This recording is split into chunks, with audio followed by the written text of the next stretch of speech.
Bene, eccoci insieme anche oggi. Tra le ambizioni di questa trasmissione c'è quella di presentare eccellenze del territorio, se sono magari imprese, ma anche idee luminose, originali. Ed è quello che faremo in questa puntata, presentando un format che si chiama Time Racer, nato nel 2003 in Canada, è giunto in Italia, ma sembra anche in Europa, grazie ad un'associazione di Padova, l'associazione Innesti Sociali, di cui ospitiamo il presidente, che è Thomas Bastianel.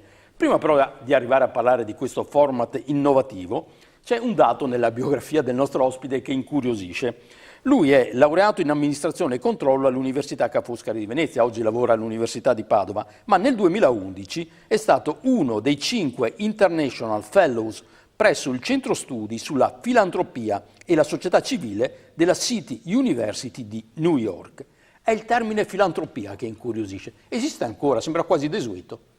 Buongiorno Fabrizio e buongiorno ai telespettatori. Sì, è un termine che esiste ancora, che è nato un centinaio di anni fa, quando i primi appunto imprenditori, poi diventati filantropi americani, hanno deciso di restituire un po' delle loro fortune alla società, alla comunità che tanto gli aveva dato nella precedente vita imprenditoriale, e quindi questo centro della City University di New York si occupa appunto di studiare, di fare ricerca, di analizzare come queste pratiche di filantropia, di organizzazione della società civile vengono sviluppate in America, ma anche in altri contesti, in altri paesi. La mia ricerca lì è stata appunto un'analisi comparativa tra come la filantropia, ma anche le pratiche di responsabilità sociale d'impresa vengono organizzate negli Stati Uniti, in Canada e nell'America settentrionale, per capire se alcune di queste buone pratiche, di queste buone esperienze, potevano essere poi ricalibrate in Italia e in Europa e portate avanti anche qui da noi.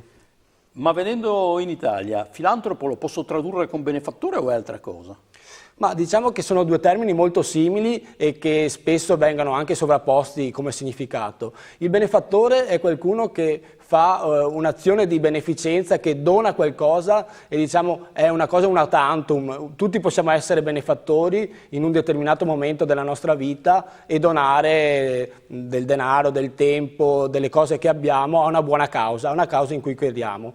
Il filantropo è chi magari invece organizza questa attività in un arco temporale più ampio e avendo a disposizione più mezzi. Non a caso appunto il termine è nato in America, quando imprenditori, persone di successo che hanno accumulato una fortuna nella loro vita professionale hanno poi deciso di donare, di restituire questa parte di fortuna alla comunità, alla società, alla collettività, e hanno magari sviluppato fondazioni, associazioni, ospedali, ma quindi l'hanno fatto in maniera un po' più strategica, cercando di raggiungere determinati obiettivi. L'ultima curiosità è proprio su questa esperienza americana, sì. Poi parliamo di Time Racer. Ma chi sono questi filantropi d'oltreoceano? Mi vengono in mente Bill Gates piuttosto che Soros, cioè hanno una faccia da capitalisti arrembanti e poi un altro aspetto buonista. Sì, Bill Gates, Soros, Warren Buffett, sono tutte persone che appunto hanno avuto nel campo dell'imprenditoria... Cioè da un po' di persone si debbano lavare la coscienza, sì, a un certo punto della loro vita. Sì, allora c'è questo aspetto qua che probabilmente a un certo punto nasce una sensibilità, una voglia di donare a una persona, e quindi solo diciamo a metà o verso la parte più avanzata della propria vita decidono di donare e di fare il filantropo, quando prima magari avevano messo in piedi altre pratiche. Però è una cosa che può essere fatta fin da subito, fin da giovane. Diciamo che l'etica dovrebbe contraddistinguere sempre sia la vita imprenditoriale che la vita poi associativa di una fondazione o di un ente, e quindi insomma dovrebbe essere una cosa costante nella vita di una persona. Però effettivamente in certi casi è stata una riconversione sulla via di Damasco, diciamo.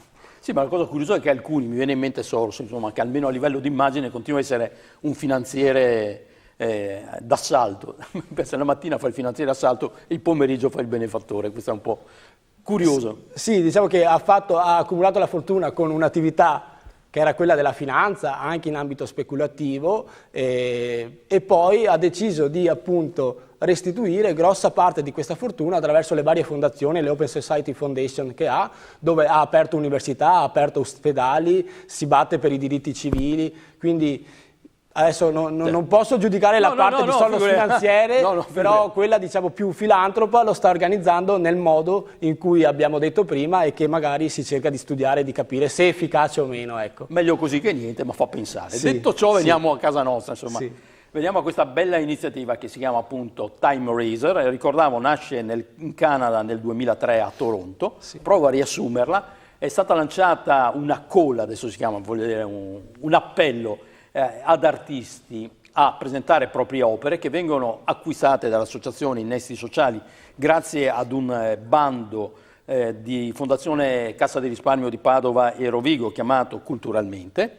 C'è un budget di 16.000 euro complessivi, se non vado errato. Sì. Ogni opera può essere acquistata al massimo per 1.200 euro. Queste opere poi saranno messe a loro volta all'asta, ma chi le vorrà acquistare non pagherà nulla, ma deve mettere a disposizione proprie ore per volontariato. È così. Sì. Sì, è proprio così. Time Racer sostanzialmente è un'asta su opere d'arte di artisti, in particolare artisti emergenti, visto il budget che abbiamo a disposizione, dove però c'è un'inversione di ruoli. Le offerte non sono fatte in denaro, ma in ore di tempo da dedicare ad associazioni non profit di volontariato del territorio. L'evento si sviluppa così: c'è una prima parte della serata dove praticamente sono 15-20 associazioni che presentano i propri progetti, le proprie attività e la ricerca di volontari. Dopodiché le persone invitate all'evento scelgono magari quelle associazioni con cui più si sentono vicini o che magari hanno interessi simili o semplicemente che si appassionano a qualche causa portata avanti da questa associazione, e si inizia la seconda parte dell'evento dove si svelano le opere d'arte e dove accanto ad ogni opera d'arte c'è una didascalia con una targa che parte da un minima d'asta di 25 ore per l'opera. Una persona può decidere di fare l'offerta di 25, di 30, di 35, di 40 ore. Alla fine della serata si raccolgono le schede e vengono annunciati i vincitori a cui è assegnata ciascuna opera. L'opera però non la si darà la sera stessa, ma una volta che l'associazione mi ha dimostrato che la persona che ha vinto l'opera effettivamente ha fatto le 60-70 ore di volontariato per cui si è impegnata. Le ore di volontariato sono parametrate ad un anno? Sì, si ha un anno di tempo per fare l'impegno di volontariato per cui ci si è impegnato, insomma, il periodo di volontariato per cui ci si è impegnato. Di solito si va dalle 60 alle 80, 100 ore più o meno l'esperienza canadese ci insegna. Devo dire che voi dell'Associazione Innesti Sociali non solo siete di buona volontà, ma siete anche simpatici, perché spulciando nel vostro sito, voi per incentivare la partecipazione dite ad esempio che il volontariato fa bene alla salute, secondo la solita inchiesta, indagine che siete riusciti a trovare. Sì, ci sono alcuni studi scientifici fatti un po' di tempo fa che dicono che appunto fare attività di volontariato stimoli determinanti endorfine e faccia bene in particolare ad alcuni aspetti che influiscono sul benessere, tipo l'autostima, e quindi sono delle attività che al di là di un'esternalità positiva, cioè del fare del bene, esternalità che hanno anche un valore economico in termini di lavoro volontario, fanno anche del bene alle persone perché le fanno stare meglio. Questo sembra appunto da alcuni studi emergere per l'attività di volontariato. E questo insomma per chi prova devo dire è vero. Un po' più difficile è il secondo passo della vostra proposta, che il volontariato faccia anche bene alle imprese.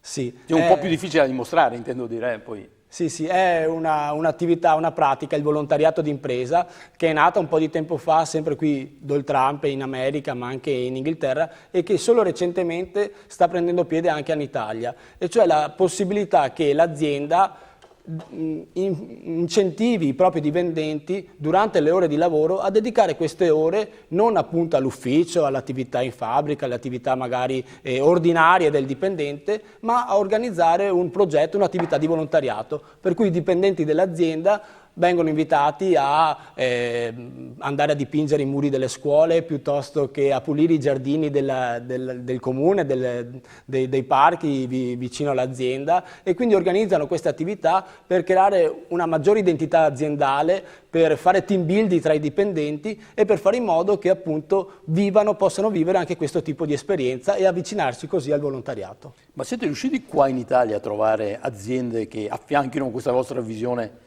Ma qua in Italia ci sono delle realtà che hanno sviluppato dei programmi di volontariato di imprese, sono però più realtà che magari hanno un respiro internazionale, tipo la Vodafone, la Dompe Farmaceutici, la Assicurazione Generali, che comunque hanno già un loro team che si occupa di questa cosa, dove organizzano appunto giornate da dedicare al volontariato, alle messe dei poveri, piuttosto che alla pulizia dei verdi, piuttosto che dando la disponibilità con alcuni kit messi a disposizione dall'azienda a portarli nelle associazioni volontariato, non profit, tipo quelle che si occupano di servizi ai disabili, eccetera, e portano i dipendenti a fare questo tipo di attività.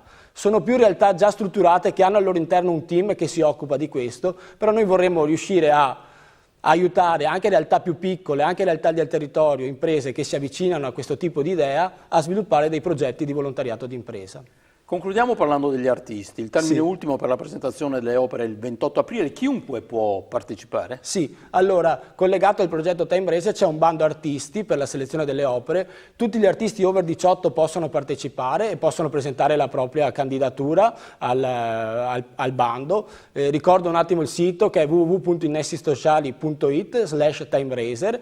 Nel bando c'è una preferenza per gli artisti under 40 e per gli artisti locali di Padova e Rovigo, quindi è aperto a tutti, ma ci sarà data una preferenza appunto a questa tipologia di artisti. Poi c'è una commissione selezionatrice, immagino. Sì, c'è un team di curatrici composte dall'associazione Spazio Supernova, che si occupa appunto di curatele, di allestimenti, di mostre d'arte contemporanea, e che loro selezioneranno le opere. Le opere possono essere di qualsiasi tipo dell'espressione dell'arte visiva, quindi dalla pittura all'illustrazione, alla scultura, alla fotografia, al disegno, quindi è aperta a diverse forme d'arte, e poi speriamo di selezionare dal bando una ventina di opere da poter presentare all'evento Time Racer.